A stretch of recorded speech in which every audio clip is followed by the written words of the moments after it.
Good afternoon, everyone. My name is Dennis Britton, and I am the president of the board of the Black Heritage Trail of New Hampshire. And it is my absolute pleasure to welcome you today to this final 2021 Tea Talk. Wow, how this year is just speeding by. But the final Tea Talk of this year on shaky ground, students of color in predominantly white institutions. All right, next slide, please. Although this program is being transmitted to you all virtually, we do want to take time to acknowledge and honor the traditional lands and waterways of the Abenaki, Pennacook, and Wabanaki peoples, past and present. We acknowledge with honor and gratitude the land itself and the people who have stewarded it throughout the generations. Next slide, please. So many of you are old times friends of the Black Heritage Trail, but for those of you who might be joining us for the first time, or this is your first program, we'd like to give you a sense of who we are. So the Black Heritage Trail of New Hampshire promotes awareness and appreciation of African American history and life in order to build more inclusive communities today. Through educational programs, exhibits, and tours, our work celebrates and honors a more diverse history of our state than was once known. That once known can change the way we understand human dignity when it is free of historical stereotypes. Next slide. All right, so this year's Tea Talks have been dedicated to the topic of claiming our place, Blacks in white spaces. So we've covered and looked at a variety of spaces this season, from science fiction, The Place of the Soul, Martha's Vineyard, just to name a few.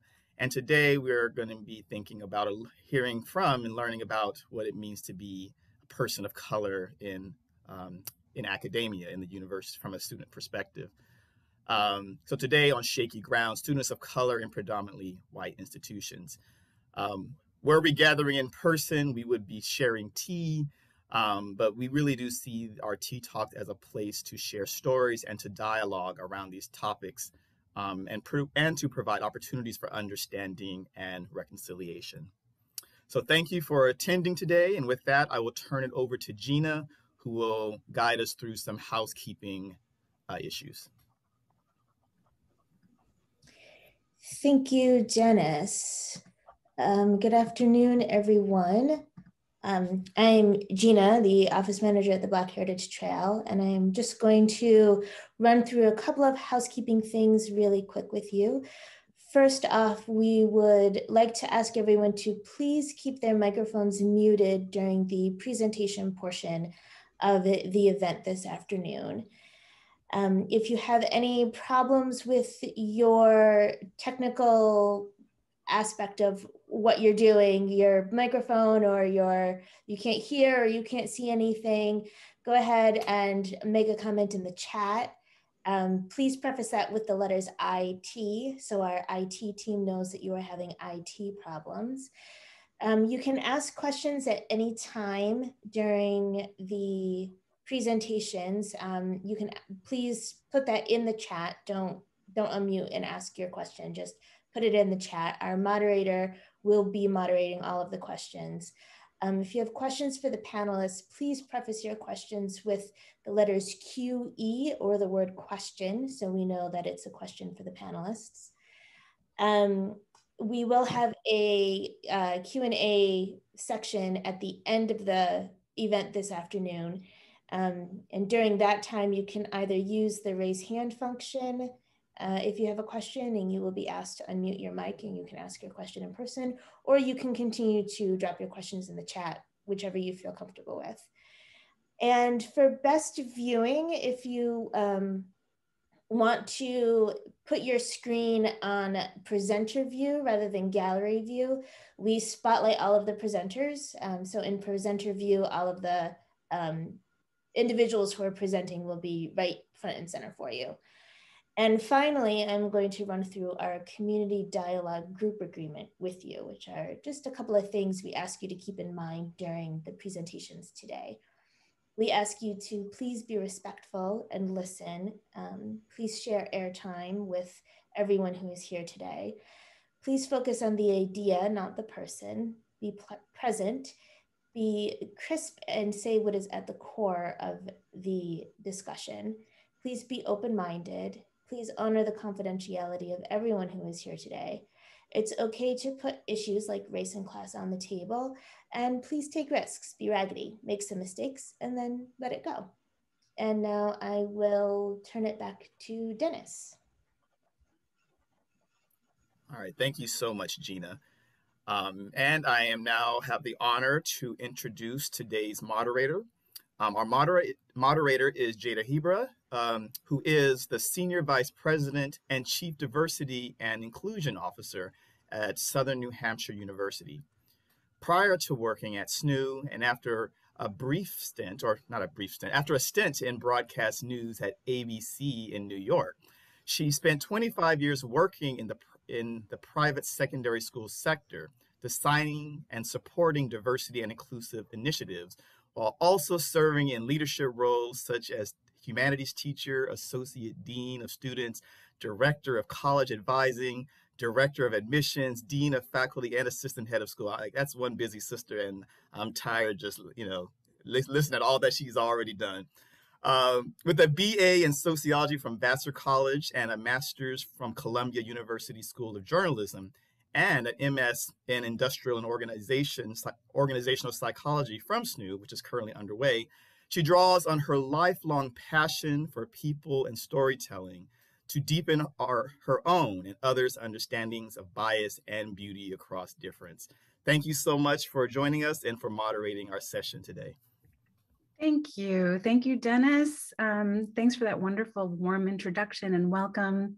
Thank you, Jerry Ann. Thank you, Black Heritage Trail, for these wonderful talks. It's really an honor to be here today, and thank you for asking me to moderate this panel. I'm very excited to hear from our esteemed panelists about what I think is a super important issue, and clearly everyone does because we have so many here today, which is exciting. I want to set the table a bit and share some high-level findings from a study that was just released last month entitled, "Am I Welcome Here? Campus Climate and Psychological Wellbeing Among Students of Color." This study analyzed over 11,000 college students using a large longitudinal national data set. It examined students of color's perceived campus climate and its impact on their psychological well-being compared to that of their white identified peers. And students of color appeared to show low levels of perceived psychological well-being and to experience more negative campus climates compared to white students in both their first year and their senior year. So today we get to bring these data points to life. Quantitative data is great, but that qualitative, anecdotal, real storytelling is what brings it to life and brings it home. And I'm excited to hear directly from the students about their experiences, where they find joy and welcome on predominantly white campuses, where they don't, and what we can do to support them in our institutions. So allow me to introduce our panel. I will introduce them in the order that they will speak, and then we'll get started. So Grace Morelli is a senior at the University of New Hampshire from Shrewsbury, Mass. She's a mathematics education major, focusing on elementary and middle school, and her campus involvement includes advisory board member and tour guide with the Student Representative Program, intern with the Office of Admissions, member of the United Asian Coalition, the Office of Multicultural Student Affairs, and the Connect program. Grace was adopted from China. Reika Mahadevan is a 16-year-old sophomore in high school at Berwick Academy in South Berwick, Maine. She's the recipient of many academic awards during her freshman year through a school program called Innovation Pursuit. Reika examined her school's environmental impact and ways to make it more sustainable. She then co-founded and leads the Sustainability Club. In addition, she plays varsity field hockey and participates in numerous clubs at school, including United Nations and Diversity Club. She is currently working on a project to give recognition to several unmarked African-American graves from the 1800s in her hometown of Madbury, New Hampshire. She is the daughter of 2 immigrants from South India, and she identifies as Indian American. Curtis Linton, University of New Hampshire class of 2021, mechanical engineer, Curtis wanted to be an engineer and he loved playing football. So when he was recruited by the head coach, Sean McDonnell, to play for UNH, Linton knew he'd found his place. Yes, he'd been recruited by other schools, but they wanted him to focus 100% on football. Majoring in engineering would take too much of his time and attention, they feared. So in 2019, Linton, a McNair Scholar and president of UNH's chapter of the National Society of Black Engineers, was one of 15 students to present his research at the UNH McNair Scholar Research Symposium. And following that event, he traveled to California and shared his work on a weightless exercise system for outer space with students and experts at UCLA. And he is from Brookside, Delaware. Then we have Emmanuel Kunku, and who is a junior at UNH majoring in neuroscience. Really easy majors here. He is also a McNair Scholar and a member of the track and field team. He comes from a family of 5, and his parents are both from the Republic of Congo. And then finally, we have Kenneth Holmes, who's the Senior Vice Provost for Student Life at the University of New Hampshire. Prior to that, he served at Howard University, where he was Vice President for Student Affairs. As the Chief Student Affairs Officer at Howard, Ken's areas of responsibilities included residence life and university housing, the Student Health Center, university counseling, student support services, D1 athletics, and intramural sports. Prior to joining Howard, he held similar roles at John Jay College for Criminal Justice, the University of Bridgeport, and Binghamton University. Ken improved services for special needs populations, created an academic achievement floors program in residence halls to improve the freshman and sophomore retention rate. He revised the code of conduct and reorganized university counseling services to better meet the needs of students. This is a very, very impressive group. Can't wait to hear what they have to say, what they have to share, their wisdom. So let's get started. We are going to start with Grace. Grace, you are up, my dear. Take it away. Hi, everyone. Hopefully you all can see this. So like I said, my name is Grace. I'm a senior here, and I'm majoring in math education. So a little bit more about my background. I am adopted from China, and I was raised in a white family in a predominantly white town. So if anyone knows what Shrewsbury is like, it's a predominantly white middle-class town. So race and culture never really came up in discussion when I was a child, with the exception of my adoption story. My family would try to bring us to like Lunar New Year events and stuff like that to try to keep us still connected to our roots. But anything else, it wasn't really mentioned. And so I was also one out of few students of color in both my elementary, middle, and high school. And so diversity wasn't really on my mind when I was applying for colleges. But when I got to UNH, there was a resource fair, and I remember hearing about the Connect program. And so the Connect program is a pre-arrival program dedicated to support students of color, low-income students, and first-generation students, try to help them with their transition from high school to college. And so I decided to join the program, and I loved it. So my freshman year, I was a mentee. My sophomore and junior year, I was a mentor. And right now, I'm currently the team leader for that program. I'm also heavily involved with the Diversity Support Coalition. So that's kind of like an umbrella organization of different cultures and identities and beliefs. So specifically under that, I'm a member of the United Asian Coalition. I'm also involved with the Office of Multicultural Student Affairs, which is now known as the Beauregard Center. They do a lot of programming and advocacy with social justice, diversity, and inclusion around campus. NALA, this is a support group specifically for women of color on campus. And then I'm also involved with the Student Admissions Representative Program. So I'm a tour guide on campus, and I'm also on the leadership board for the tour guides. So specifically, I guess, difficulties that I've had at UNH. So one event was my freshman year. Turning Point USA had an event on campus, and I didn't know what that was or who they were. But then all my friends who were upperclassmen told me that they were a right-wing organization, and they weren't really friendly to students like us on campus. So I just remember the Diversity Support Coalition, each organization kind of had its own like job. So for example, the United Asian Coalition had like a little safe zones in the library. So if you wanted to stay in the library while the event was going on, you could. I remember all my white friends would volunteer to walk with students of color around campus and just in case.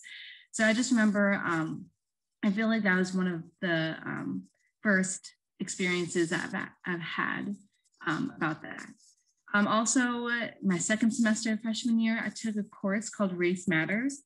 First off, I thought it was really interesting that I had a white professor teaching the course. I thought I would have preferred having a professor of color, but I guess I got a different perspective. But so I guess the difficulty that I've had there was because it was a discussion-based course and we read these books I put on the side of the screen, a lot of the white students were dominating the discussion. And so me and a couple of the other students of color in that class, we would like chime in with what we wanted to say, but we would never fully get to say what we wanted. And then lastly, difficulty of being a student of color on here, specifically for me being an Asian American, related with this pandemic, all the COVID related hate.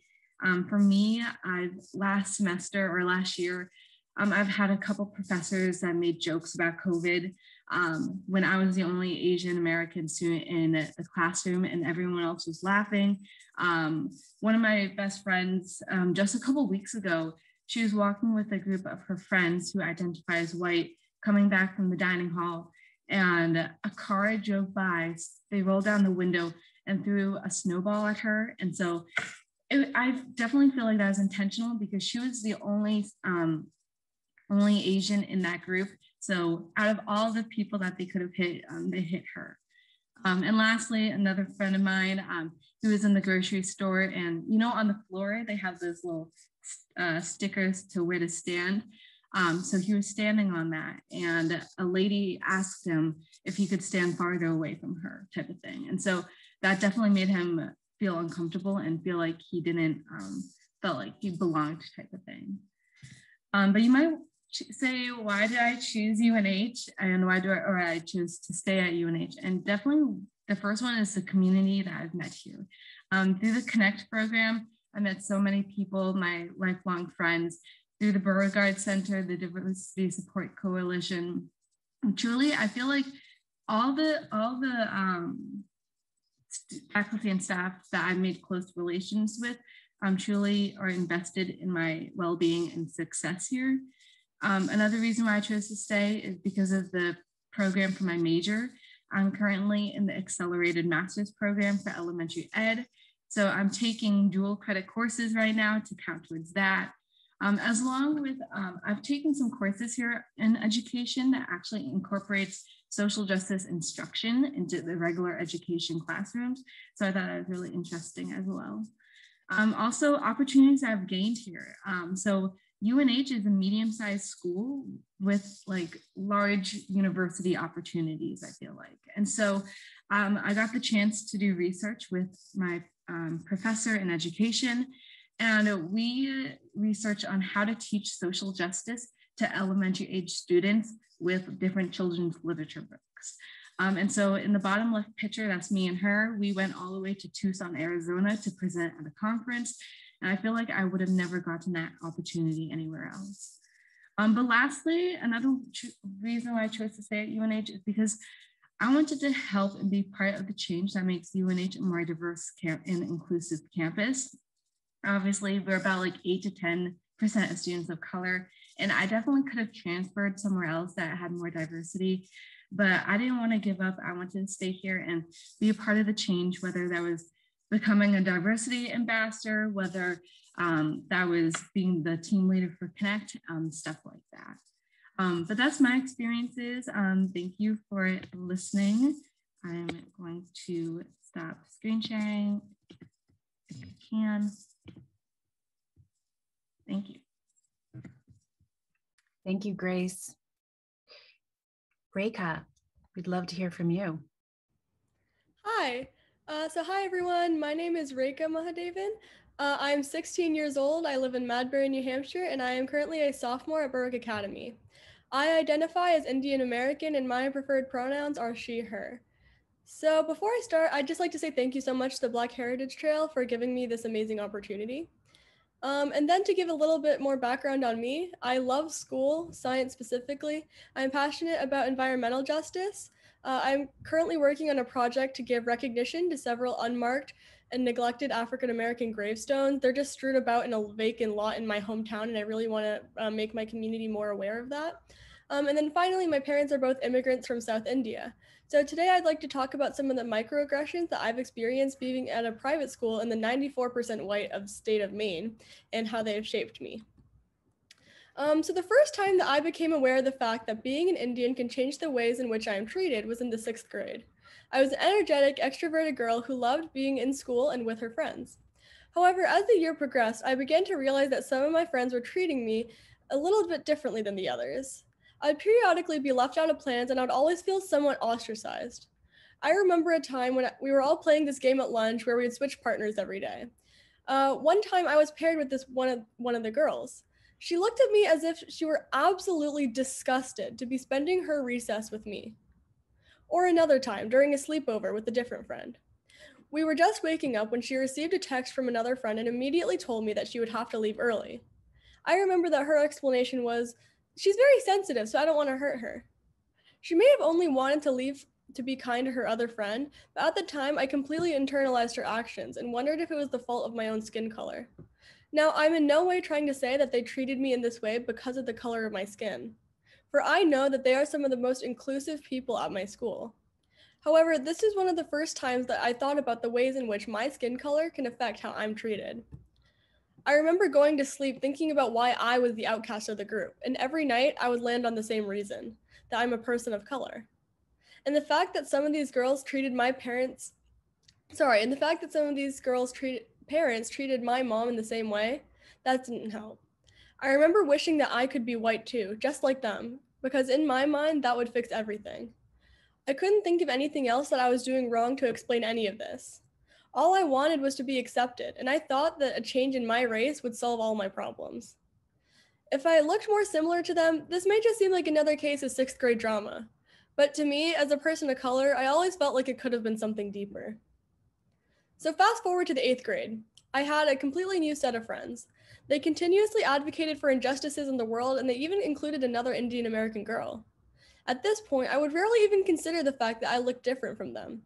However, one day at lunch, one of my Caucasian friends randomly turned to me.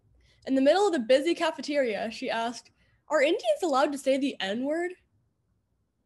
I was left speechless. It wasn't just that her question was insensitive or sudden, it had just been so long since I'd thought about how people see me for my race. Up until this point, I'd only ever thought about what people were thinking when they saw me. I was never expecting a stranger to actually say something, let alone a person that I considered to be a friend. My friend had just assumed that I would somehow know the answer to her question just because I had darker skin. As if being an Indian, I would somehow know all the answers about my race. As if being a part of a minority, I would somehow be excused for saying such a historically hate-charged word. As if all people who are different are the same. Again, let's fast forward to the 9th grade. Yet again, I had a new set of friends. One with 3 white girls and 3 Indian girls, who, by the way, were the only 3 Indian girls in the grade. I absolutely loved this group. I felt welcome, I felt loved, and most of all, I felt equal. I was able to laugh with the group as a whole and talk more deeply about our race with the other 2 Indian girls. I now had 2 other people that had extremely similar experiences to my own, people with whom I was finally able to fully relate. Now, I knew that having 3 Indian girls that sat at one lunch table was probably raising some sort of conversation in the rest of the grade. Although I didn't love this idea, I felt okay because I had the 2 other girls to talk to. However, this mindset changed when I actually heard about one of these conversations. A girl in the grade was calling our table Little India. Now, one word to describe how I felt at the time was anger. I hated that this is how the grade was seeing me, especially when I myself felt more American than I felt Indian. I desperately wished that I could be white, and I resented the fact that I was different from the majority. I hated that my friends could be so easily reduced to a simple term that only identified us by our race. But how could I ever change that? So finally, let's skip ahead to a little bit later in my freshman year. In the first trimester of the 9th grade, I was taking a class titled Asia and Eastern Religions. I absolutely loved this class, and I was so excited to dive deeper into my own religion and learn more about the roots of Indian culture. When we began our unit on Hinduism, my mom had an opportunity to come into the class and talk about Hinduism by demonstrating a religious ceremony. My mom and I had a couple of conversations about whether or not that we thought that this was a good idea. We knew that this would be a great opportunity for the rest of my class, and for that reason, we really wanted to say yes. However, there was an idea holding me back. I didn't want to be seen as the Hindu Indian girl. Especially having just gone through the Little India incident, I resented the idea of voluntarily creating an opportunity for people to see me for my race. But we finally decided to do it, thinking that the pros outweighed the cons. When my mom came into the classroom, I really felt my heart beating a mile a minute. However, when she started the puja demonstration, I didn't feel as outcasted as I had expected. Instead, having seen my classmates' reactions, I felt celebrated. For the first time ever, I felt proud to be different. I even participated in some of the demonstrations, loving that my race was being celebrated and highlighted instead of being seen as the weird other part of the world. Now, in sharing these experiences with you, I don't wish to cast negative light on my school at all. Instead, my school is an incredibly inclusive community, and I am so grateful to be a part of it. Berwick is doing so much every day to combat racism and educate our community. However, the school can't just control every single action the students make, let alone my own inner thoughts and reactions. Throughout my time at Berwick, I've learned a lot about myself through conversations regarding race. I've really grown so much since the 6th grade, and I am so happy to say that I am now proud to be Indian. Hearing other people of color at my school share their experiences has really helped me feel less isolated. For example, my school has recently started a program where students and faculty can speak about what matters to them at an assembly. During one of these talks, I listened to the Director of Cultural Competency speak about his experiences at Berwick as a person of color. One of the things that he talked about was how his name would often be mistaken for people that he looked nothing alike. I immediately related to this idea, as I can't even count the times that I've been called the names of other students of color, even the people that I look completely different from. Now, although it still stings when I'm referred to by a name different from my own, when I've been at the school for 8 years, it feels comforting to know that I was not alone in my experiences. Though I still experience these microaggressions from time to time, I have learned that I shouldn't let it affect the way that I feel about my race. I have also learned to start helping other people of color in my grade by sharing my experiences, as this is one of the things that has helped me the most. I'm still trying to be able to confront the people that make these insensitive comments, but it's still a huge challenge for me. I really hope that I'll be able to use my experiences in the future to educate my peers instead of internalizing their actions, as I've done in the past. Now, I'm not trying to say that everything's all sunshine and rainbows now, but I've learned a lot about how I should deal with interactions regarding race, and I now feel a lot more comfortable in my own skin. Thank you. Thank you, Rekha. Wow. I was not that articulate and at your age, so I just, you're amazing. Both of you, you're just great. Thank you. I know we have Curtis is next, but he is coming to us by video because he had football practice, and so he can't be with us. So while we're loading up that video, I know we have a couple of questions in the chat, but we'll answer those at the end. But great job, you two. Curtis is coming. There we go.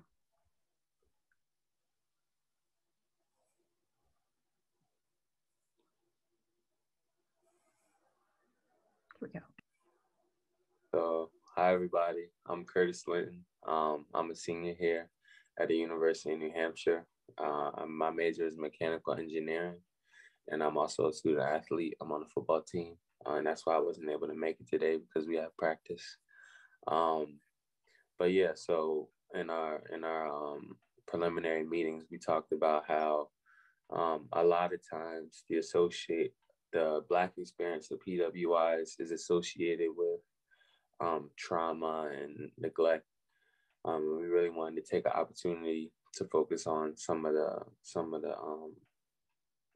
good things that come from it, and the Black joy piece, and just to get that conversation started. One of the things that really stuck out to me, especially about New Hampshire, is I had never been exposed to so much nature.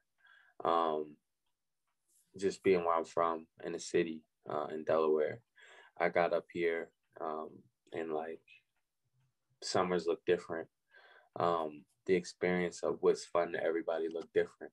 And so to be able to like go and jump off a bridge and hike a mountain, it was just like something completely new to me. And I think it was important to motivate me to be able to like really just see the world in different ways. Extends. It's funny you how did you end up selecting UNH? Yeah, that's a good question. So I started getting recruited for football when I was in late ninth, early 10th grade, because I was a bigger kid. And so when coaches were serious about offering me a scholarship, they wanted to know what I wanted to major in. And more often than not, I was discouraged from receiving a scholarship when I told coaches that I wanted to be an engineering major. They said it's, they usually don't let their student athletes do it. It's too time consuming, it's too taxing. And Coach McDonald at University of New Hampshire, he really gave me an opportunity to do both at a Division I level and with a scholarship. And he told me like it's not going to be easy, and that if my grades were to slip, then we would have to have a talk. But at least he was giving me that chance, and so that made it a no-brainer for me to come here.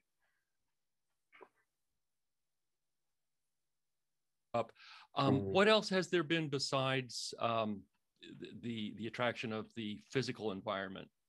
Yeah, I mean, just how that like there's not necessarily a lot of Black people at all in New Hampshire, but the community we do have, we find each other and we show each other love. So like I wouldn't have twists in my hair right now if one of my classmates didn't do my hair, or like there's certain meals that I just wouldn't have if somebody didn't take the time out of their day to like make me a home cooked meal, or I can help people in different kind of ways. And it's just like, even though that it's a small community, it's a tight knit community, and like you really find a sense of home in the people that are here, and it's a joyful experience. And like when we're together, we don't really necessarily worry about explaining who we are, what our cultures are. We kind of just get to revel in the joys of being with each other and trying new things. Yeah, I would say, I mean, now that I'm finishing up my undergrad, so I still have 2 years eligibility for football, so I'll most likely still be here. But now that I'm finishing up my undergraduate degree, I mean, it definitely feels like a high point just to be able to really accomplish that, because I know early in my career here, it was a low point because I didn't think I was going to make it. Just with whether it be like, the work just seeming like too much, or even, professors saying that they don't think this is for me, they don't think I could do it. To be on the other side of this now is definitely a high point. And I think another thing that really is a high point to me, the shirt I'm wearing is for the National Society of Black Engineers. I'm the president here. And we do a lot of work with kids and like teaching them different kinds of things and within engineering and like different activities.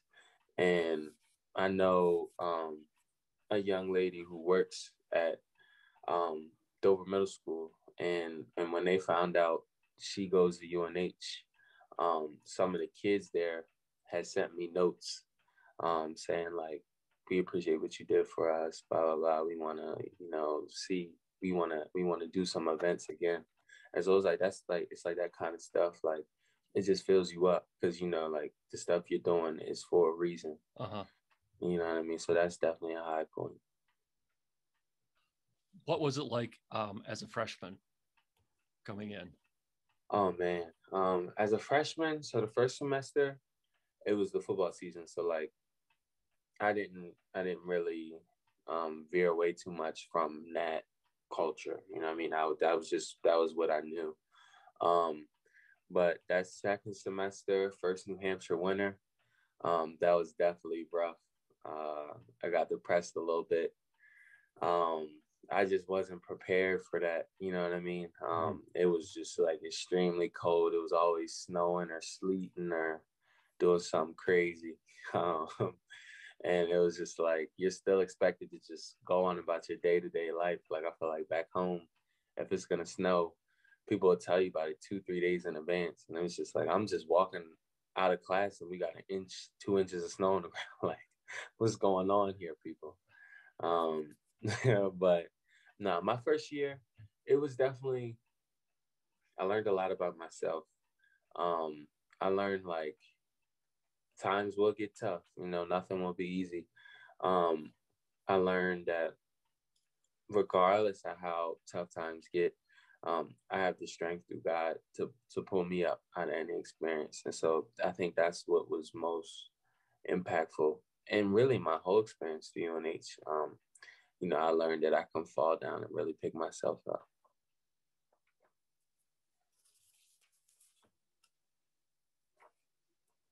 Is there anything else about your experience that you'd like to share? I mean, I would just like to say for the next Curtis Linton or for the next, you know, individual that wants to be anything, like, it's okay. I know a lot of time, like, we put different like expectations and things of that sort, and we think we're supposed to be in certain places at certain times. But I think it's important to just trust your process, trust in your God. So I'm Christian. I know people have different religions, different beliefs, but just trusting your God, trusting your higher power to get through. Because at the end of the day, we get caught up in a rat race, but there's more meaning to our life than what we think. Mm-hmm. So it sounds like faith has had a lot to do with sustaining you. Most definitely. I grew up in a family that on my mom's side is deeply rooted in Christianity, so going to church every Sunday and stuff like that, but also going to Juma with my dad on Fridays because he's Muslim. Mm-hmm. And so like that gave me it really just gave me respect for a lot of different cultures and you know, understanding that there's different ways of doing things and like I said, a higher power. Did you find that in the close-knit community that you became a part of? I did. I found it. You know, a couple of churches in New Hampshire, different ministers that come to campus. But honestly, what I most like I connect most with my faith through music. And so like gospel music, whenever that's church to me. Mm-hmm. I listen, you know, I go to sermon, listen to sermon, and read my Bible, but definitely as long as that music's there, you can always stay connected. College career, what has that done? What has your relationship with your family and friends back in Delaware? How did that work out? Oh my goodness. I mean, that's like they say it takes a village, and like my village really carried me through this whole experience. So like I remember my freshman, speaking to that freshman year, my freshman fall, we made the playoffs, and so I wasn't able to come home for Thanksgiving, and my whole family came up, and they rented a room. They rented a hotel that had a kitchen, and they made Thanksgiving dinner, and we were able to eat as a family. So like that's just like one of the times that they really, you know, they made sure that I.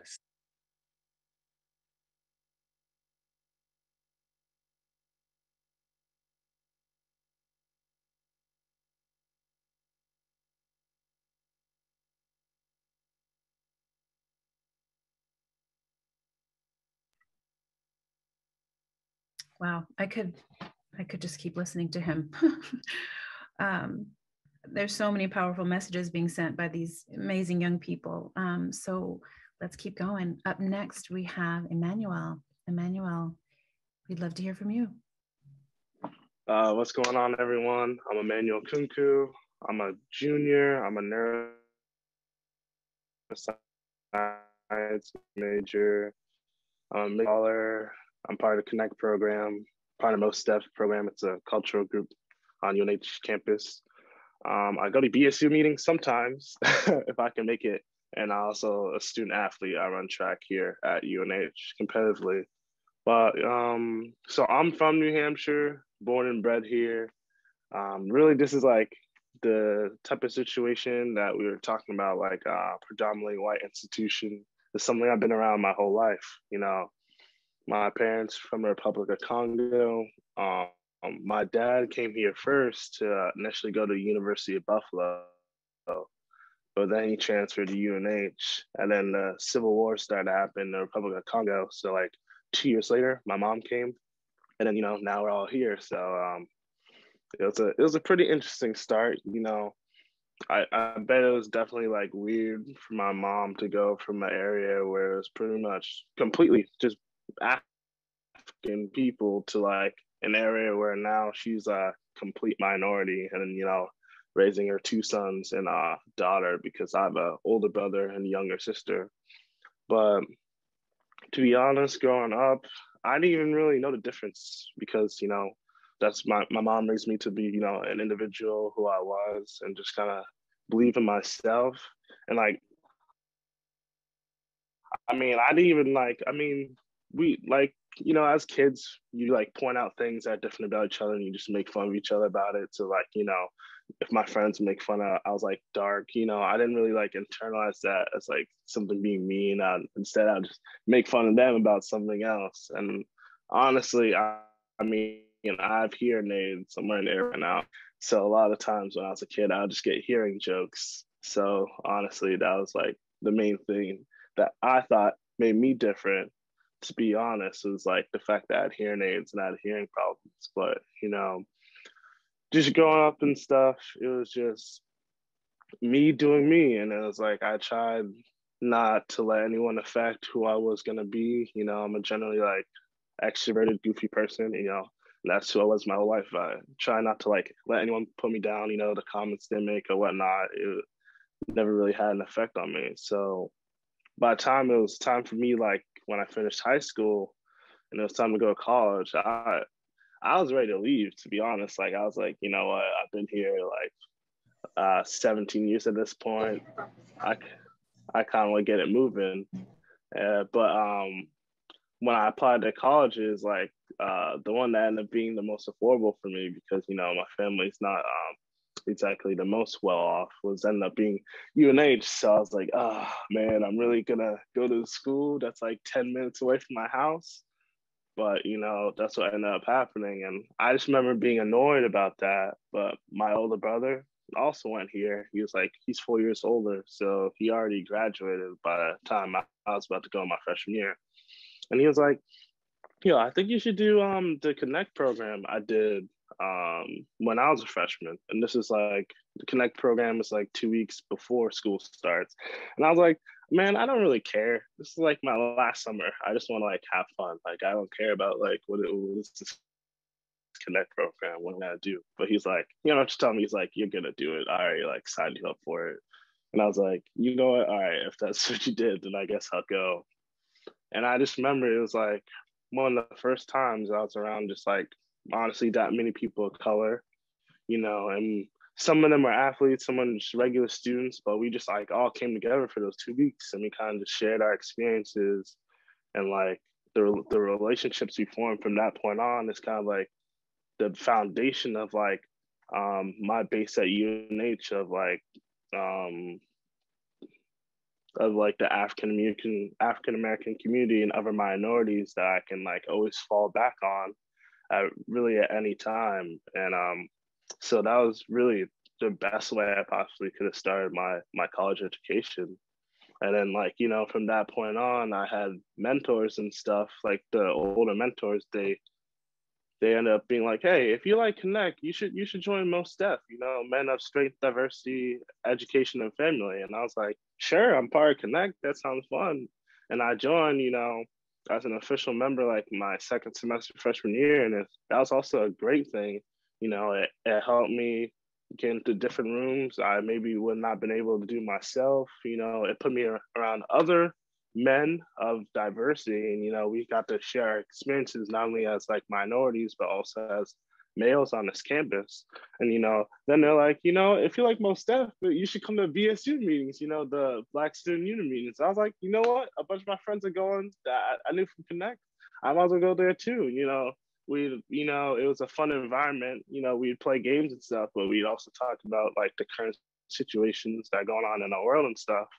And I think doing all that stuff my freshman year, while like, you know, maintaining going to class, and I walked on the track too, because I like track, and doing all that, you know, it kind of gave me a full encompass of like the situations I want to find myself in and who I want to be around. So really any single type of problem I ever had, I would just talk to them, or like, you know, my family, since they have to be like 10 minutes away. So it was really just like a great situation I was able to put myself in based on like all the people who were helping me and that were always around me, talking, you know what, you should do this and you should do that. And like, you should look into this. And it really just like helped me to be where I am right now, where, you know, if I feel like if I have any issues or any problems or I do feel secluded, I'm like, man, I really feel like I'm the only one like me around here. There's like 20 or so other people I can reach out to on this campus that can relate to my issues, and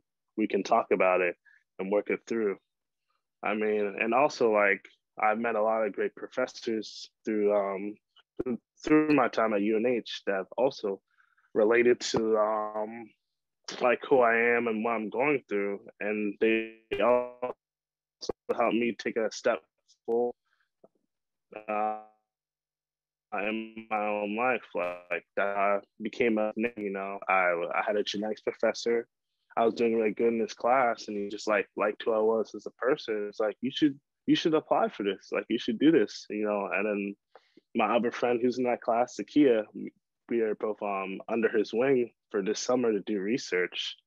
So it's just, you know, I feel like everything, it all came together where, you know, need I've gotten so far. And it's just that great that like everything is aligned for me, that I feel pretty good right now. I feel almost like not in a perfect situation, because nothing in life is imperfect, but like I feel like I'm in a situation that works really well for me, and I'm surrounded by people that love me and that look out for me, and I never really feel alone.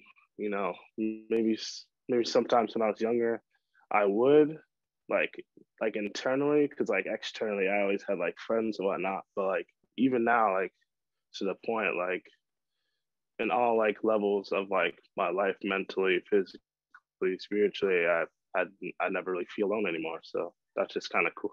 That's just kind of cool, and I didn't necessarily expect that going to UNH. You know, I didn't even want to go here in the first place, but you know, now I'm here and I'm thriving. So, and who knows what would have happened if I went somewhere else. So I just think that's really cool that happened to me. Thank you. Thank you, Emmanuel. Lots of questions coming up in the chat that we'll get to right after we hear from Ken. Kenneth, you are up next. Okay. Thank you so much, Jada. And I wish we were in person so that we could give these brave young people huge rounds of applause, because it takes a lot for them to come and speak to 192 people, telling them their stories about their experiences at college and university, specifically here at UNH. I want to thank the Black Heritage, for inviting me to speak for a few minutes. And it's interesting because I had put together some notes to talk about But a lot of what the young people talked about today really just speaks well in terms of just what they experience on campuses. One of the things Jerry Ann asked me to do is just touch briefly on being at a HBCU and the self-efficacy that institutions like that bring to students because it affirms their culture. I think a lot of people don't always understand that HBCUs are very diverse, and that, for example, Howard is about 80% African American Black students from the diaspora, but 20% other international students, Indian students, white students, and the like. And so, just a quick history on HBCUs. They were institutions that basically started between 1865 and 1950. A number of the HBCUs opened after 1865 to sort of address the needs of slaves being freed and needing education.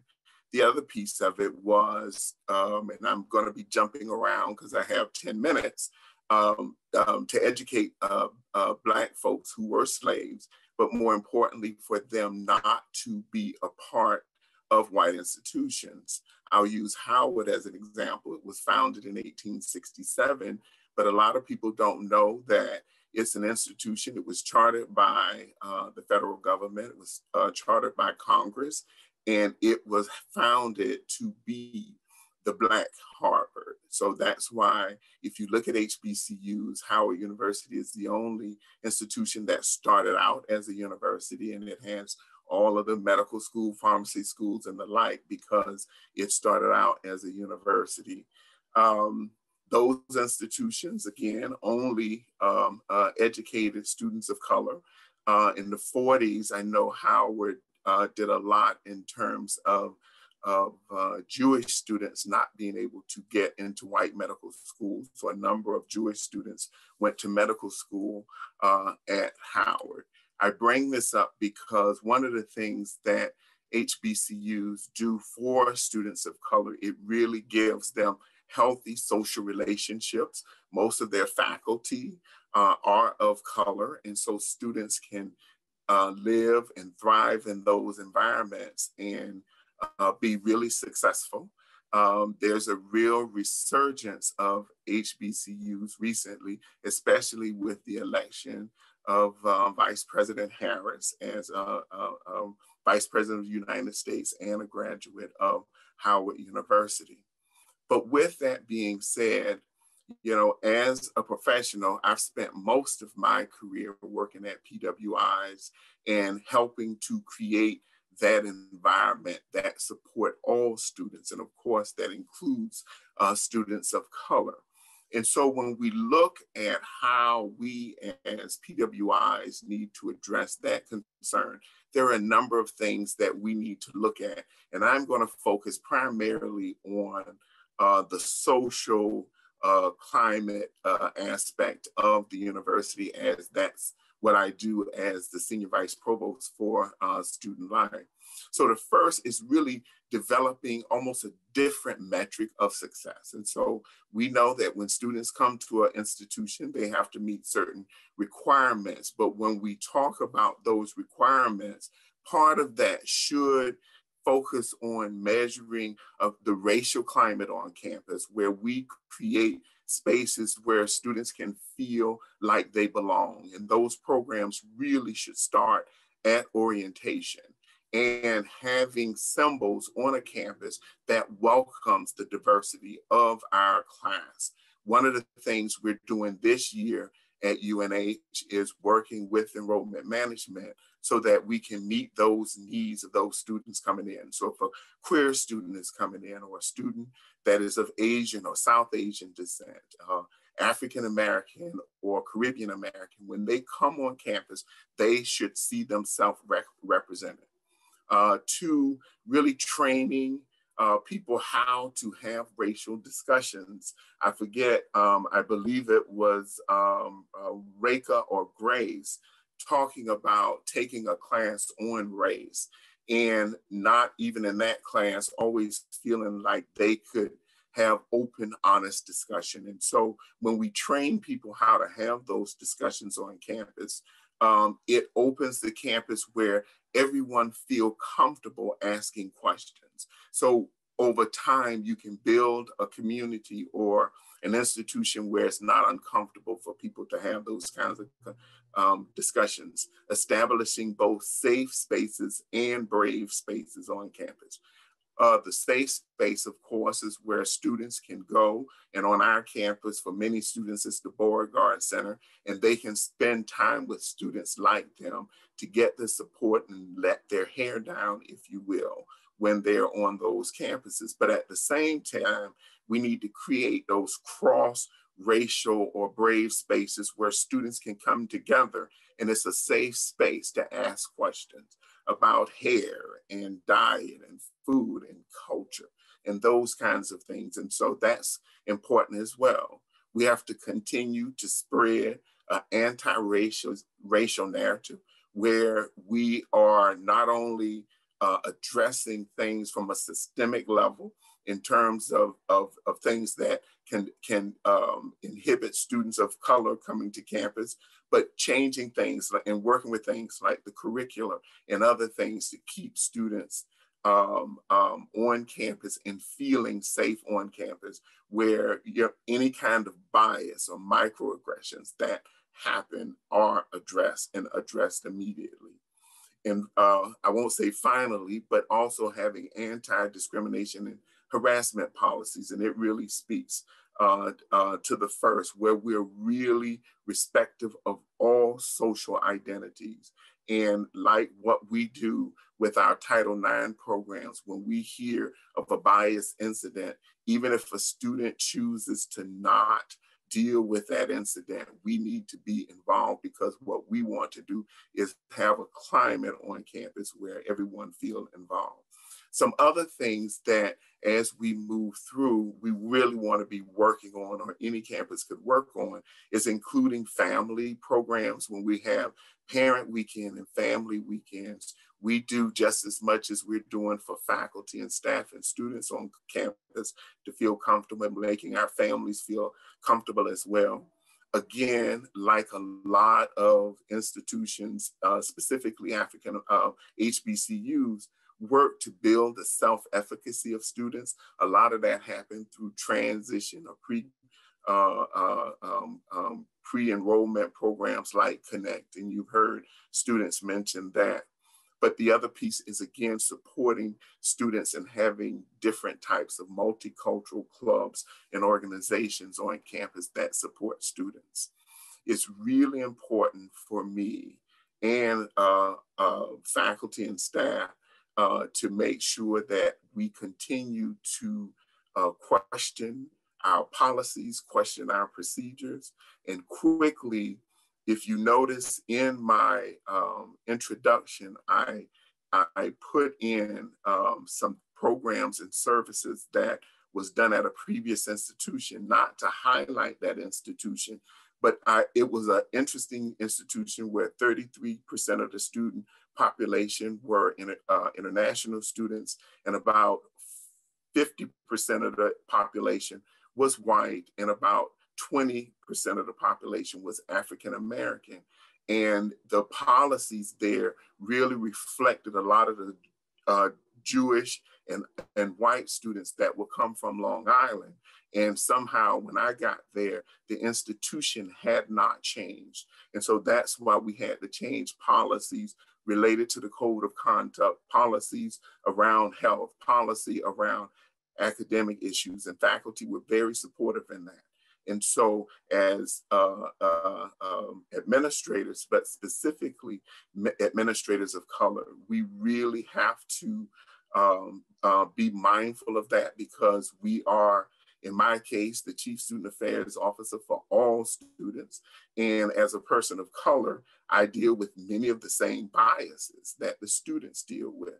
But the difference is, you know, when you're an administrator, you have a little bit more support because you were hired for a purpose, but you have to be courageous to work with students to make those good things happen. So I'm going to stop there so that we can get to some of the questions. Thank you so much. There's so much to talk about here. We have some questions in the chat. Curtis is not with us, just for those who posed questions to Curtis, that was a video recording, so he won't be able to answer your questions, but let's get to the questions. And do we also, in addition, just checking for format, can people also unmute and ask questions aloud? Or I just want to make sure we get everybody's questions answered. But as we're thinking about that, one of the questions from the chat is about affinity spaces. And again, we just heard, you know, that those affinity spaces, those communities are so important for students of color to feel seen and valued and seen as individuals, not as just one monolithic group. So one of the questions was, did you have access to affinity spaces in middle school or high school? And if not, would that have been helpful? And what might that look like, affinity spaces in middle and high school? So that came from the chat. And anyone can jump in. Go ahead, Rekha. Yeah, so in middle school, we didn't exactly, I don't think there were enough like students of color to have specific affinity groups for like each different minority. But we did have this one group that just focused on, it wasn't exactly an affinity group, it was more of just a group that kind of focused on diversity at the school and like ways in which we can promote like awareness. But if I were like given the opportunity, I guess like just going back to like 6th grade me or like middle school me, I don't like, if I were given the opportunity to join an affinity group for people who identify as Indian or Indian American, I don't know if I would want to join, because especially at the time, I was feeling very more American than I did Indian. I was feeling like at some points, like as I talked about, I wished I was white and I wished that I wasn't Indian. And I think that like at the time specifically, I don't think I would have wanted to join an affinity group, because I thought that that would make myself more different than it would make myself the same. But say like in the future when I go to college and stuff, I think affinity groups are much more beneficial in like bigger institutions. My school is really small, and it's in like a small town, small state, all of that. But yeah. I can go next. Well, like I said, I was like one out of a few students of color, and all from my kindergarten to 12th grade. And so we didn't have any affinity spaces. And I'm totally blanking on what I was gonna say, but I think I would agree that if we did, I probably wouldn't attend the spaces or be involved with them, just because I'm trying to think how many people, so my high school was I went to a private all-girl Catholic high school. And so my whole school was maybe around like 200 students. And so out of those 200 students, it was me and 3 other girls who identified as Asian American. And I feel like I didn't feel at the time, I don't think I would have felt comfortable being in a space like that. Just because I feel like then there's more attention that I'm different type of thing. And I think at the time, I was trying to, I guess, fit in more with like the white students. But it's actually interesting, because now since I've been at UNH, I feel like I'm more like whitewashed, I guess, compared to like my other Asian friends. And so I feel like I've actually had to kind of give into the Asian stereotypes to feel more Asian here. So definitely my perspective of being adopted, identity crisis happens for me. Sometimes, obviously, I don't feel like I belong. Well, I don't belong in the white community, because obviously I'm not white, but at times I don't feel like I belong in my Asian community because I was adopted and I grown up with all the privileges, not all, but a lot of privileges that they don't. So I guess that's where I'm coming from.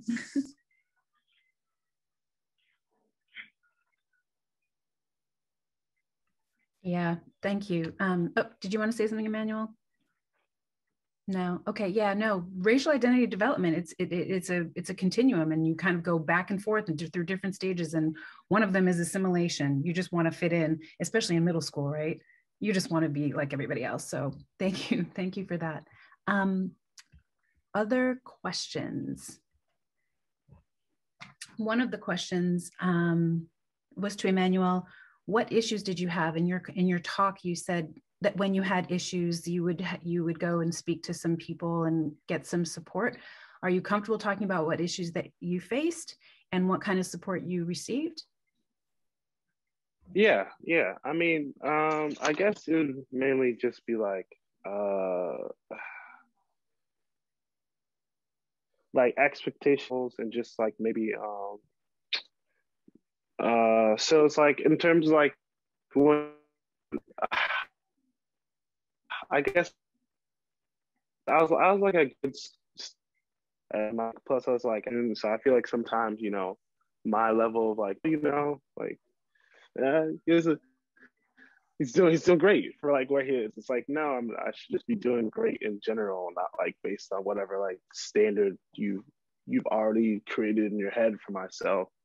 So I guess like I dealt with that sometimes like freshman year, because it's like, you know, now we're in college and it's like, you know, everyone's on the same like playing field. So it's like I had to adjust towards that. And I guess maybe like a little bit in social situations, not really as much. I personally think because I'm an athlete, so people like they think of me more as an athlete sometimes in like situations like that. But I guess like in certain like social situations, I didn't necessarily feel that comfortable. I was like, this is kind of weird. Like this is so I definitely talked to like my older mentors, definitely freshman year about it, or just other students of color, specifically like kids on my team. Like my roommate Orion, he's an athlete of color. He's also a mechanical engineer like Curtis too, which is funny. I guess we all tried to do like really hard majors for some reason. But yeah, so that's really like what I was talking about. Great, thank you. Another question was to Rekha or Grace, I think it was, who was the professor who was making those jokes in class. Did you ever take any action to deal with that? And what happened? Yeah, so I just remember, I had two professors that made jokes. The first time, I just kind of let it ignore my mind type of thing. But the second time, it was a 2-hour-long class. She said it in the beginning, and I just remember I sat there like all red-faced, and I was like trying not to like cry during that whole 2 hours. And so I just remember when the class ended, I just ran to the bathroom and I just started like sobbing, and I started calling all my friends, and they were telling me that I should report it. And so UNH has a file system type of thing where you can report bias incidents and stuff like that. And so that's what I did. And I remember they followed up with me, but in my head, I remember I didn't want to ruin someone's career. I just would have felt so guilty about that. So I reported it mainly for the reason I just wanted the university to know that it was going on and that it exists on campus.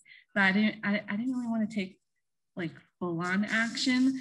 So that's what I did. And I just tried to let it go because it wasn't the best experience that I've had at UNH. So I try to keep that stuff in the back of my mind. Thanks, Grace. There's a question in here that I think is really interesting about these affinity spaces or these groups that are designed to support, minoritized students. And is there something about them that could cut you off from the larger community? What do you think about that? Is there sort of an edge or a dark side to these kinds of affinity spaces? You know, I think like the idea of an affinity group in spaces where people can be like can have people to relate to. Like I talked about how having like other Indian American friends really helped me because I had those people to talk to. But I think that like having a group that like separates itself from the community may not be the best way to like help people feel more like comfortable in their own skin.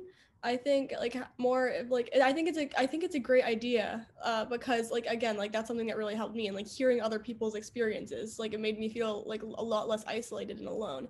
But I'm not sure if like affinity groups are the way to go about that. I feel like that's a really interesting question. So I was saying in my high school, I probably wouldn't have been involved with them just because I didn't want to be like an outcast and like put attention on my identity and stuff like that. I wanted to fit in.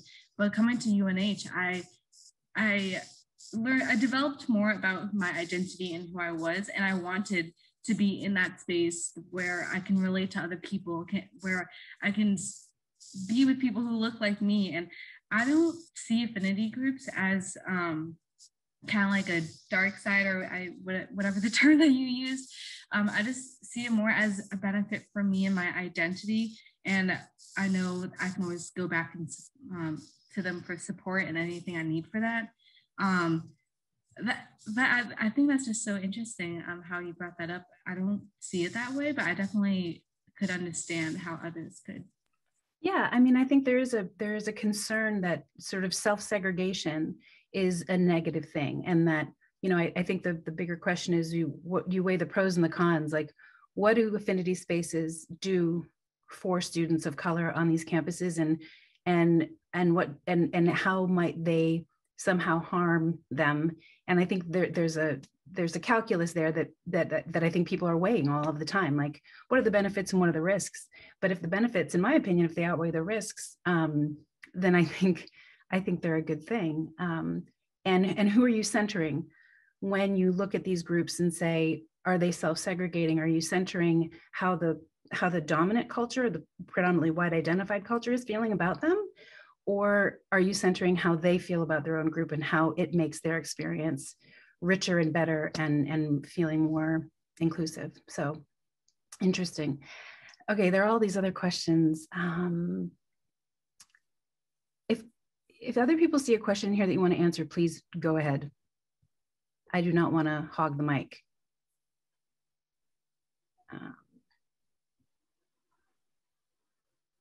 Okay, so this is another one. What supports?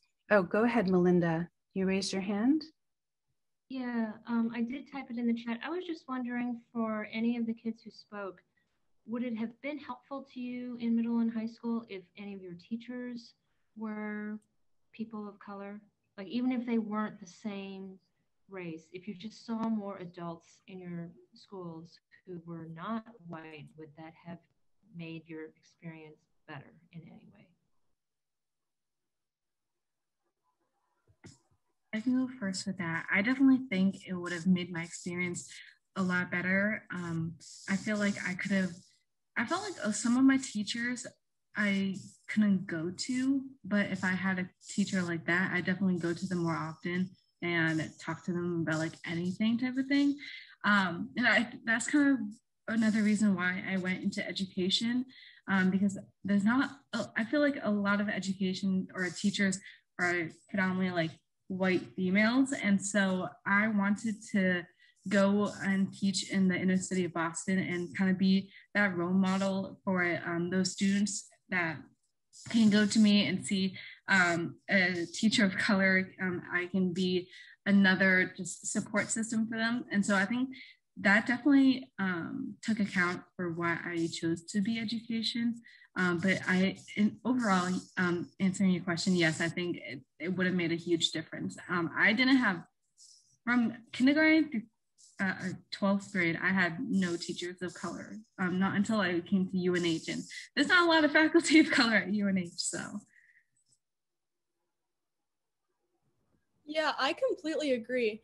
I was fortunate enough to have a few teachers of color, like through middle school and high school, but none of them were the same minority that I identify with, which is an Indian American. But I think it really did help seeing these faculty members being people of color, because that kind of just made me feel a little bit more welcome. And I think it really helped just knowing that there's other people out there who are like feeling the same, like way you do, feeling like the same experiences you're experiencing. And that's why it really helped me when other people were sharing their experiences, like the teacher that I talked about. Like that was just very helpful to me. It's very helpful to talk to other students. It's just being like a more diverse community really helps because it makes you feel less alone, in my opinion. So yeah, I would. Oh, go ahead. Go ahead.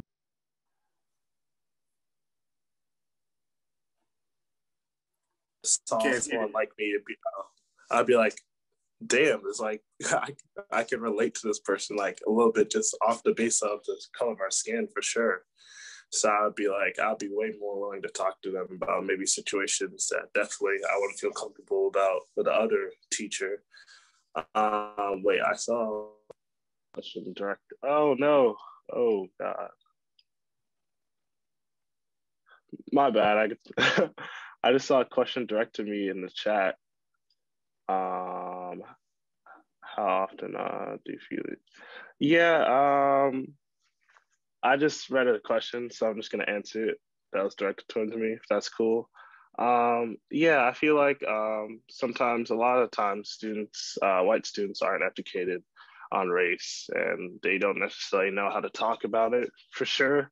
Or maybe not. They don't know how to talk about it like respectfully, for sure, in a lot of ways. But like, it's just like something that makes them feel uncomfortable, and I feel like they're always like they're either tiptoeing or they're just like way too like abrasive on how to like they talk about like the issues that face like the communities that we're in. So it's kind of like I do feel like they're definitely not as educated as they could be, for sure.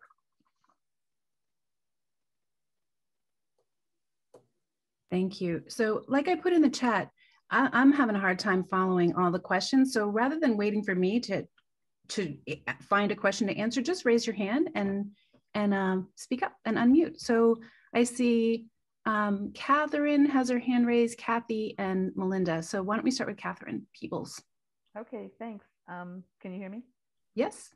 So that's really interesting to me, Emmanuel, and I'm not surprised to hear that, because I feel that white students in New Hampshire, especially the ones who are from New Hampshire, such a super white state, they probably don't have a lot of practice talking about race, and let alone with people of other races, right? And so that's something that I think the UNH community is recognizing more broadly as really a skill we need to develop in our students right from the get-go.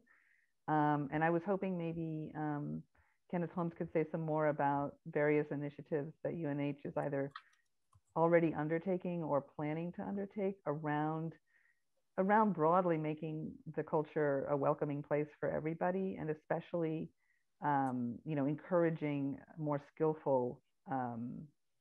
sets around dialogue and interaction on issues of race and culture. And I'll mute myself again. Okay. Well, there's a lot going on at the university as it relates to really diversity and inclusion. I mentioned initially in our chat, for example, Grace was mentioning a situation she was involved in, and she wanted to report it, but she did not want to get anybody in trouble. Well, that's sort of where the university is. It's not a matter of getting anyone in trouble. It's about addressing the issue. Our hope is that that situation would not happen to another student. And so I appreciated, her sentiment on that, as, when we continue to work to build a community that's truly diverse, truly given equal opportunities to everyone, but more importantly, being inclusive. All of those areas you have to pay attention to. I also want to address the piece regarding having those affinity spaces. And as Grace pointed out, they're important so that students have a touch point where they can go and get refreshed, and Curtis talked about it in his video, and it may be a simple thing, but going someplace and finding a meal, you know, something that you're familiar with, you know, from your culture, gives you comfort. It's important when we think about, and I'll use this as an example because there are a number at UNH. The president and Nadine have been doing a great job really rolling a lot of new initiatives out. But, you know, for example, for African American History Month, it was nice to go in the cafeteria and see foods that were representative of African Americans, but we need to do that for all of our students on campus, where we have a very diverse menu. You may say, well, Ken, you're focusing on all of the little things. I can sit here and talk about curriculum. I can talk about a whole host of things. And Jada, you're well aware of all of those things that we work on, and it takes a lot of time. It's about changing the culture. But one of the things we have to focus on is just making sure that students' initial experience with the university is we're trying. And that's why, for me, having those spaces on campus where they're safe spaces and brave spaces. And so I made a note that I will talk with our Beauregard Center director, where we create brave spaces where you can ask those questions, Emmanuel, respectfully, if you have a question about a specific culture. It's important that we have those conversations because we're all different, but it needs to be respectful. And that's the huge piece of that. My question now, should I ask? My question was for the three students, and it might not be fair because none of you did, but how do you think your lives would be different? Your outlooks on life would be different if you had grown up in a culture where an environment, a school, a neighborhood, where the majority of the people were people of color. And is that something you would have preferred to have done from your perspective right now? I also understand if you just want to pass on it too. So. I guess I can go first on that. I feel like if I grew up in a neighborhood or an environment that's full of people of color, definitely UNH would have been a culture shock for me then.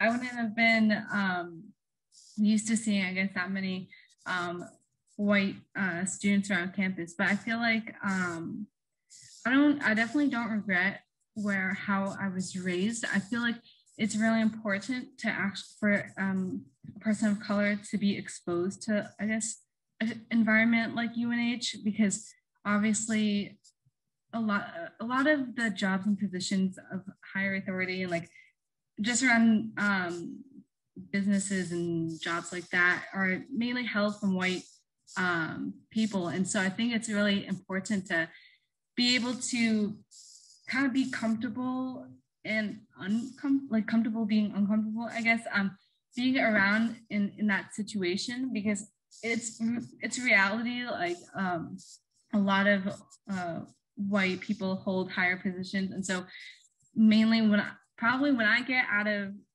when I graduate, my boss and supervisor are probably going to be white. And so I think having that exposure is really important. And I think I wouldn't regret how I was raised. I think it's going to make me feel more prepared for after I graduate.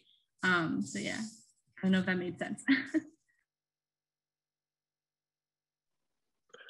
For me, I mean, I bet in my life I probably would have gotten some better haircuts. No, but seriously, in a different cultural environment, I feel like personality-wise, I'd still be same. Like that's just I am who I am as a person. But I guess, yeah, as Grace was talking about, I'd probably see more people in regular jobs. I see white people and I'd see people of color, and there'd be more of a community of like, oh, I'd look up and I'd see a person, I'm like, oh, this engineer is Black, where maybe when I live in New Hampshire, they're all going to be white and whatnot. So there maybe being more like connection and identification with different careers and roles that people play in their community that I wouldn't necessarily feel right now. I think, so at first when I heard that question, I was having a hard time even like imagining that, because I have like grown up entirely like in a very predominantly white communities. But the more that I think about it, I think if I were to have grown up in a place that had a majority of people of color, I think I would feel a lot more comfortable and a lot more not exactly scared, but like as I was saying, where I was worried about like a lot of times in interactions with people, I'm worried like, are they seeing me for as another person? Are they seeing me for me? Or are they seeing like, does the color of my skin have an impact in the ways that they're talking to me? Because I really never know, because there is no way to know. Like people aren't just gonna like tell me like and stuff like that. Like that's just always an uncertainty. That's just always been like there in most conversations that I have. And I think that like if there were more like diverse population, I think that fear would kind of go away, and maybe not entirely, but like at least a little bit. And I think that would be a lot more comfortable. But I don't regret the ways that I was grown up. I think that like as what Grace was saying about how it's important to have like these challenges, because I think they really did shape me as I was growing up. But yeah.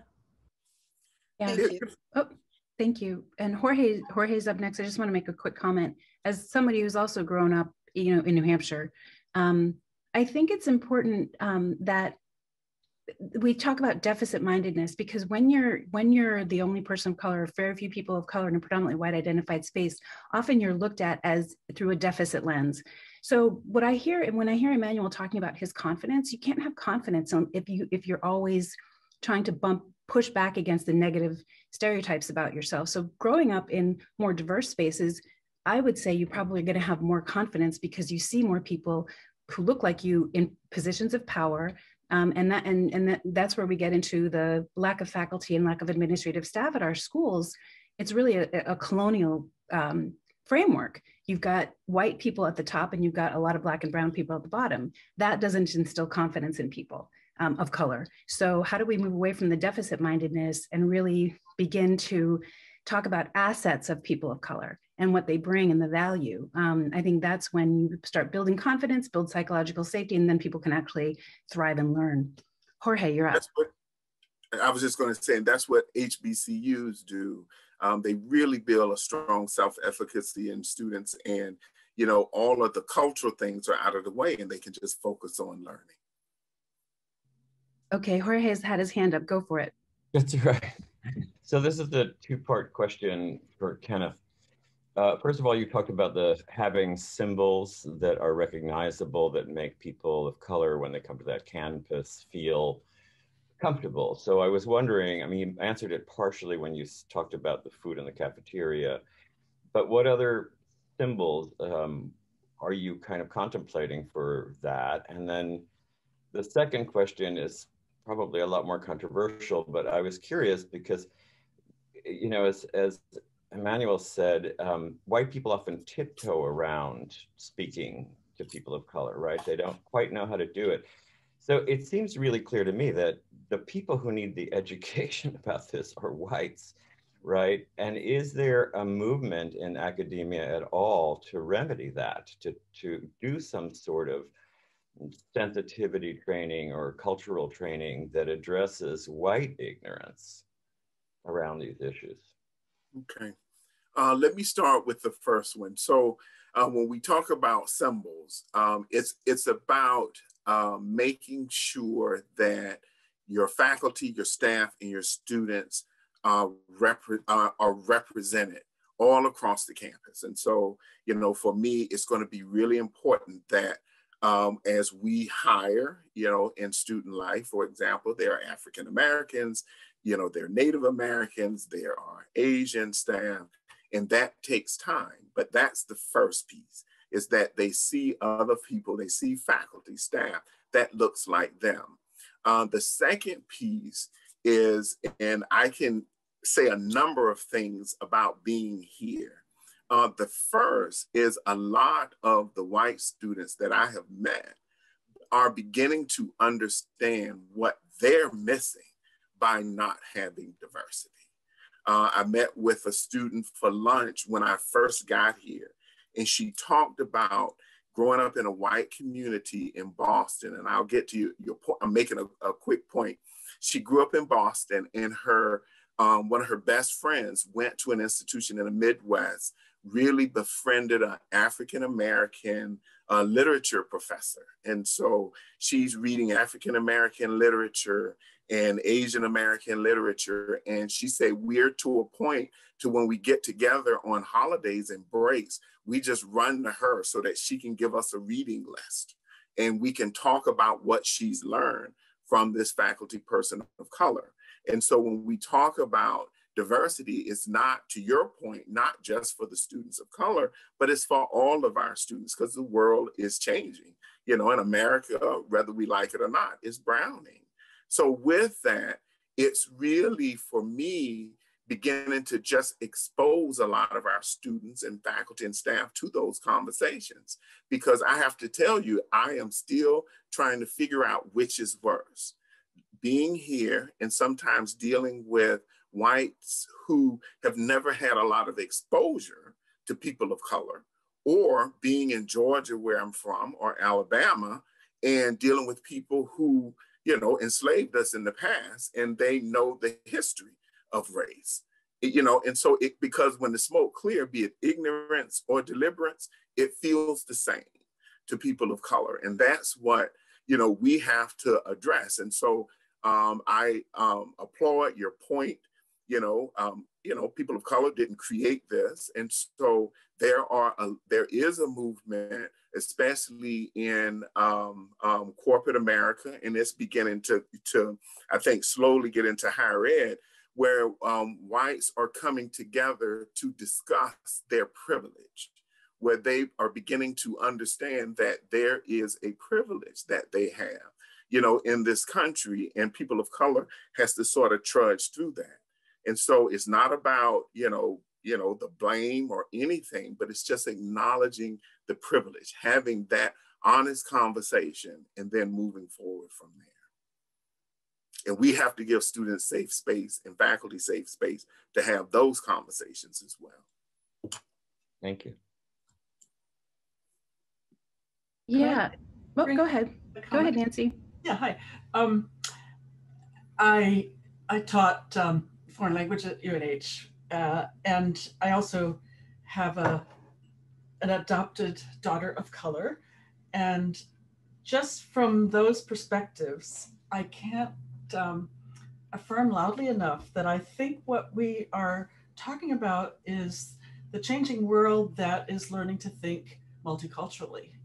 And Grace brought up being adopted, and you know, you experience that, not necessarily a bipolar split, you know, like which group am I in, but you learn to speak the language of the dominant culture and engage also as your person of color identity. And seems to me that developmentally, where you would tend to be in university, is realizing, wow, I have the advantage in the world of being able to develop trust relationships in both worlds, and watching those worlds merge in some way as people drop privilege and say, wait a minute, I need the other to be myself. You know, the Ubuntu philosophy of Africans say, I'm nobody unless you're part of me.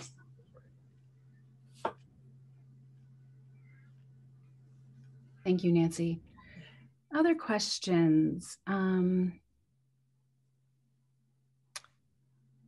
that people want to just unmute and ask as we start winding down our time?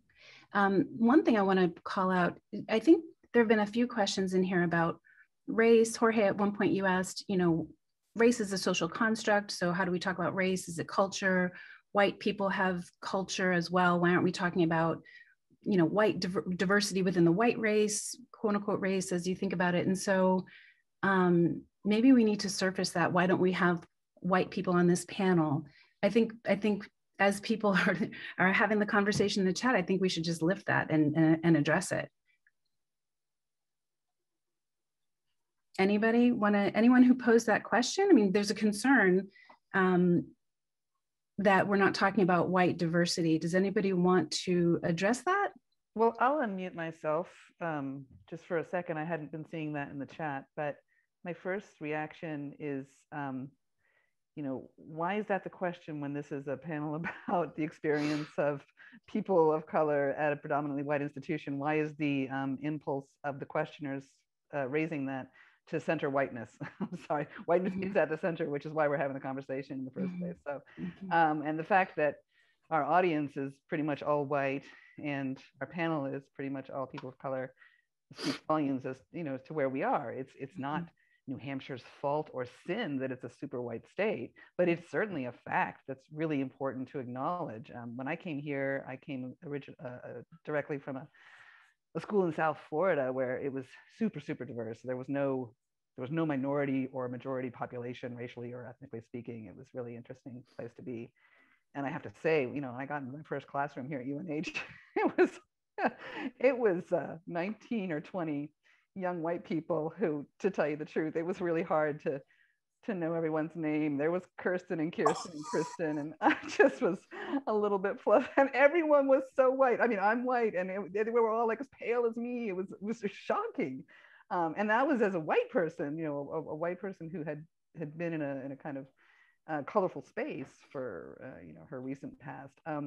So anyway, yeah, I'm not sure that you know, the question is one that is the appropriate question for our panel. But if we wanted to talk about, yeah, so what's the question, I guess? Why white people aren't on the panel, or why we don't talk? Maybe the question that's coming up for someone is, gee, you know what? Whiteness is a construct too, huh? So-called whiteness is Malcolm X's, you know, one of my favorite phrases. And as he always said, you know, it's this white people in this crazy country that have to get their act together and start doing some serious work, you know, which is, you know, once again, only beginning. So, I mean, that's all true. And that's all really important.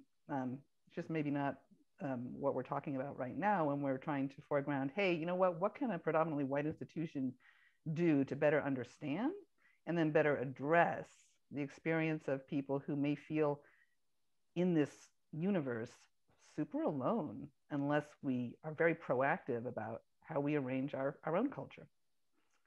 Thank you, Catherine. Yeah, go. I just wanted to say that I'm not, my question was really about, it was for Rekha specifically, because she talked about, I mean, I totally agree. We don't need to talk about the question of diversity and whiteness. That was not my question. I want to make that clear. My question was for Rekha. You talked a lot when you were speaking at the beginning about my race, right? And you seem to be seeing yourself as a specific race, and because so much contemporary scholarly work has pointed out that race is a social construct, I was wondering what race meant for you particularly. Was it a cultural, or was it color? What was it? Yeah, I think that's a really interesting question. So I did talk about my race a lot when I was speaking. And I think really what I more mean by that is more cultural, and I completely agree that race is a social construct. It's like a way that our society like divides us, I guess. But I do think that this social construct is something that affects us in day-to-day life. Like it is just a social construct, but it's a very, very relevant social construct. And so I guess when I was speaking today, I was talking more about how people see me, being a person of color, being a person with darker skin than my peers. And I guess that has really shaped my identity. I'm not saying that I identify with like a specific race or something like that, but being seen as for the color of my skin really has shaped my identity. And I guess that is what I mean when I was talking about my race. Thanks for explaining that. Thanks, Rekha. Ellen has her hand up. Ellen? I've just been really enjoying listening to this. And, you know, I'm thinking back, I was a history student at Bates College in Maine, and I lived in New Hampshire for many years, but I'm down in Mass now. So like there's this whole history around race and culture, you know, based on prejudice. I mean, I'm Jewish, and there used to be this whole like, it was like a pyramid or a number scheme of like, you know, we put the undesirables, you know, and it was like the Irish, the French, the Slavs, the you know, and it went down to Jews, and then it went down to, you know, all sorts of people who we don't now think of people as color. And so this is like in that 19th century, like you know, I have to say this BS, you know, race theories and things like that. So it really is an artificial construct. And I'm just so happy that this panel is including people. So often we think of race in this country as black or white. And it's, you know, it's so much more complex than that, to have people, you know, there's many different Asian cultures. There's many different Black experiences. There's this like African-American experience of people who live up north, people who live down south, people who are from the islands, you know, people who are from Africa who've immigrated. And I think sometimes we oversimplify and we lose the richness of people's cultures. So that's just sort of the comment I want to make. And if some of the students want to sort of comment about that, have at it.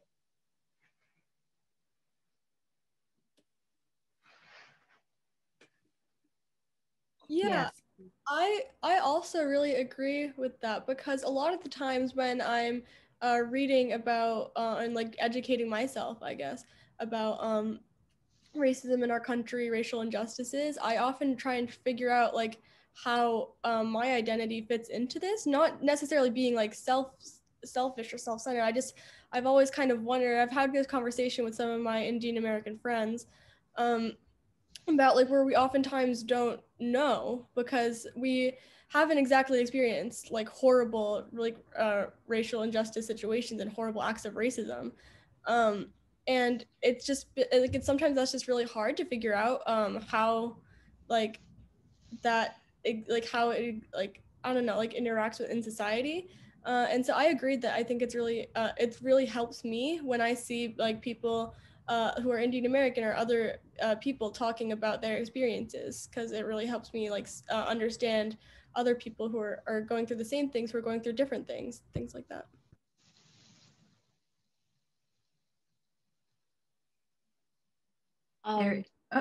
There's a question in the chat for Grace or Emmanuel. Oh, I'm sorry, go ahead, Eleanor. But Grace or Emmanuel, as Eleanor's asking her question, can you think about how you might answer the question that if you were in charge, is there one thing or are there specific things you would institute at UNH to help ensure a welcoming culture that promotes an environment in which students of color thrive? So chew on that, and Eleanor, go for it. I was going to say, let them speak, and then I can make my comment. Okay. So if you were in charge, you're president of UNH, what are some high-level things that you would do right away? So first off, the Discovery Program, I think it's like a wonderful program to put in place, because not only are the students like learning, like they're just learning more about like well-rounded stuff and like learn a little bit of everything of every discipline. And so I know in the Discovery Program, there's like the world cultures requirement. So I feel like you can learn so much through that, but at the same time, I feel like a lot of students here take that as the opportunity to study abroad in like Europe or like Australia. There's also like the historical perspectives requirement, where you have the opportunity if you want to learn more about like Black history, Asian history, anything like that. But I feel like so many students I think what Eman said, like kind of tiptoe around it and like try to take the easy route, or like try to avoid the discussion. And so I feel like if I was in charge, I'd solidify the Discovery Program more as in like maybe like specifically, I don't know like exactly what term I would use, but like definitely something that relates to like more social justice and like diversity, whether it's like culture, like we were talking about, whether it could be anything. I feel like it just has to, the requirement for the Discovery Program that I'm trying to think of is not taking the easy route or not avoiding what the important and serious discussion that really is what we're trying to get around. So I feel like I'd put that in place, if that makes sense. Yeah, like definitely all the topics that Grace were talking about. And I'll definitely like make, if maybe like two separate classes, or make them one part of it and one is the other. Definitely like an educational based curriculum. And then, but I want most of the class to be conversationalists. Like I want to be conversations between the students themselves and the professors. Cause I feel like a lot of times it's just like, you know, you just watch a slide and it's whatever.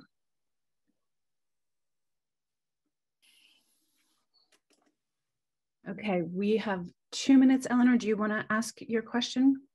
It was actually a response to a couple of the other people who spoke. And I just wanted to say that, you know, we all know we learn from stories.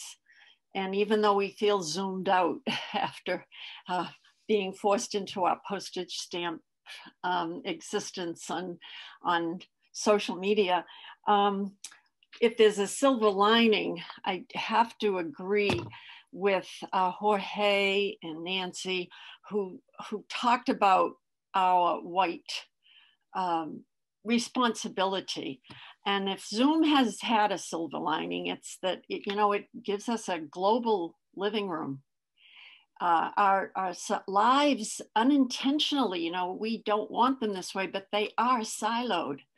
They are siloed by neighborhood and areas that we can't change perhaps, but we can now change the fact that it is possible for us to sit as white people and listen to indigenous and to the other people of color. I mention indigenous because I didn't see that represented. You know, we can't represent everything in one program, but with these wonderful emerging leaders that we've heard today, who happen to be people of different color from us, it is really, it's exciting. It's so positive. It's so constructive. We've got so much to learn that I want to just express my gratitude for them and the opportunity for us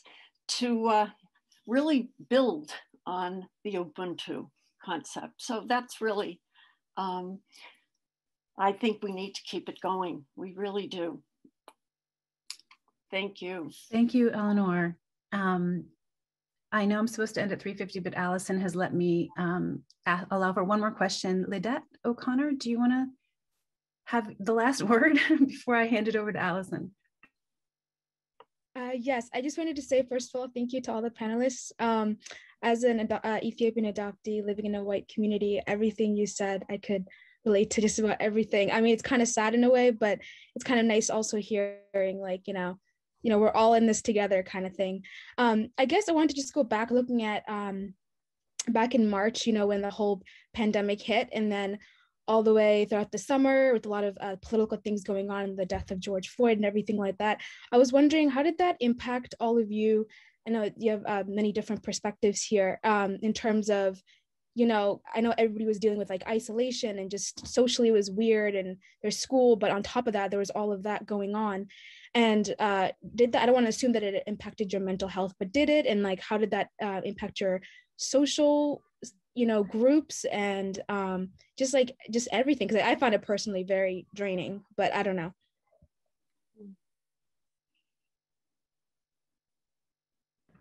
So one of the parts of like, I think your question was how did like the rise of the Black Lives Matter movement impact? And so when like this, so during like this huge rise and like people, like so many more people were becoming a part of the movement, I was learning a lot too. I think like I was so excited, well, obviously not excited about what was happening, but I was so grateful that more and more people were becoming involved and seeing like systemic racism as an issue, seeing like police brutality as an issue and like all of that. And it really helped me identify some of the things that like have happened in my life that I just kind of brushed over. I didn't even see like something that was wrong with it. Like, for example, when I was little, I would always draw pictures where like all of my characters or drawings would be white with blue eyes and blonde hair. and they would wear a pink dress. And I remember the first American Girl doll I got, I was debating between these two dolls. One of them had blonde hair and blue eyes and a pink dress, and the other one had darker skin. She had black hair. And I ended up choosing the doll with the blonde hair and the blue eyes. And like before, I didn't even think about that. I hadn't even thought, I think until the Black Lives Matter movement, I didn't even see that as a problem, but seeing all these like things on social media and like really helped me kind of dive more into like my past and my life. And so I just, because before, like I skipped past all of these things. I didn't even think about it. And so I just like that was something that really like beneficial for me that came out of the movement. That's a great question. I think for me, I definitely learned so much more during when that all happened. Especially, I know that something that was really important that came up during the movement was anti-Blackness in the Asian community and like the non-Black communities. I feel like I learned more about that. A lot of reflection went on, and I feel like even though we were in a pandemic, I really wanted to help voice other people, or I don't know if that's the right term, but like help voice out people who couldn't have a voice type of thing. And so I went, I know UNH, we had a Black Lives Matter protest. And so it was all safe and everyone was wearing masks and everything. And so I tried to do a lot of support during that movement because a lot of my friends here in the Diversity Support Coalition Connect program, like a lot of my friends here identify as Black, and I wanted to show them that I'm also here for them. And I think also kind of like tying in with the pandemic now as well with the whole like the Asian hate crimes and violence towards the Asian community.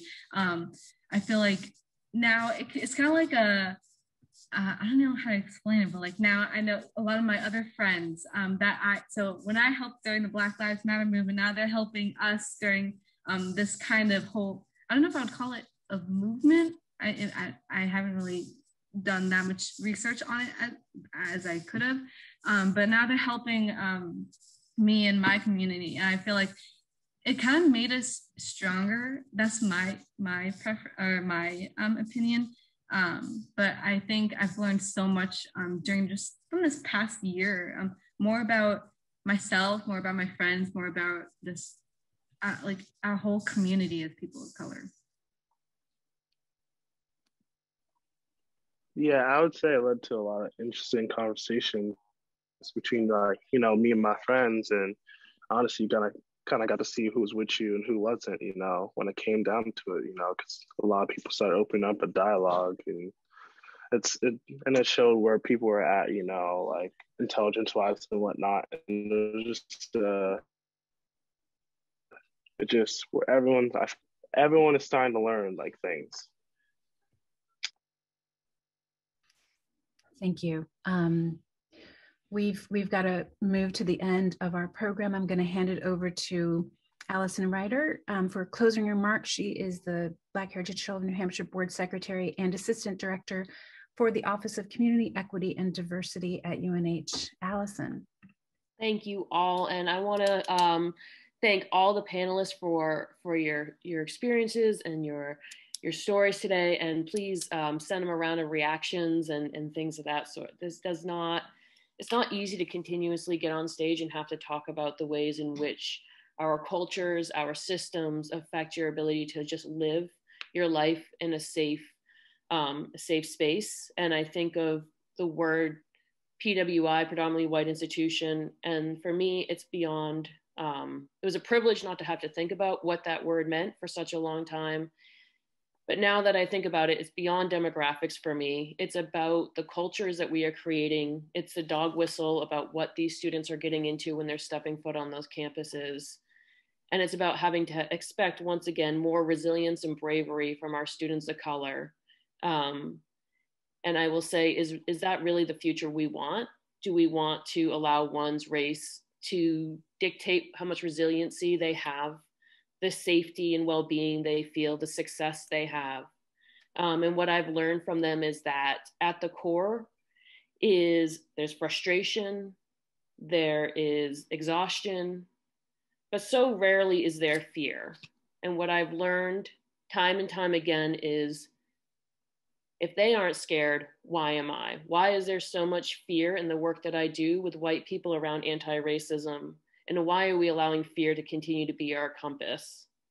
And so I want to encourage everyone who's here today who identifies as white to think about the ways in which we let fear stop progress. Because we don't want to be having these panels in 5, 10, 15 years from now. We want to think about the ways in which we are truly coming together for those who want genuine community.